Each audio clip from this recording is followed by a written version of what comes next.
আজকে সকালে আমি চাউমিন করব। আমার ছেলে বললো, মা অনেকদিন চাউমিন করছো না, একটু চাউমিন করো। তাই চাউমিন করার জন্য আমি গাজর, আলু, ডিম, পেঁয়াজ কুচো, রসুন কুচো, লঙ্কা কুচো, আদা কুচো আর চাউমিনটাকে সেদ্ধ করে নিয়েছি। এবার কড়াইতে তেল দিয়ে দিলাম। তেলটা গরম হয়ে গেছে। এবার তেলের মধ্যে এক এক করে সব ভেজে নেব। ঠিক আছে, আলুটাকে দিয়ে দিয়েছি, ভালো করে নেড়ে নিয়ে এবার পেঁয়াজ কুচোটাকে দিয়ে দেবো। আলুটা ভাজা হয়ে গেছে। এবারে পেঁয়াজ, রসুন কুচি, আদা কুচি, লঙ্কা কুচি দিয়ে দিলাম।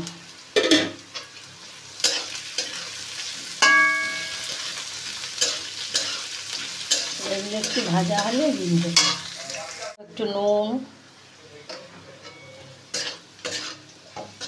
দিয়ে ভালো করে নেড়ে নিলাম। এবার দিয়ে দেবো ডিম, দুটো ডিম ভেঙে রেখেছিলাম। এবার দিয়ে দেবো ডিমটা দিয়ে ভালো করে নেড়েছে নেব হয়ে গেছে। এবার দিয়ে দেবো সেদ্ধ করা চাউমিনটা দিয়ে ভালো। চাউমিনটা হয়ে গেছে। নামানোর আগে একটু চিনি আর একটু চাট মশলা দিয়ে নামিয়ে দেবো। ভালো করে নেড়ে চেড়ে নামিয়ে দেবো। চাউমিন রেডি হয়ে গেছে। খাওয়ার জন্য রেডি করে ফেলেছি।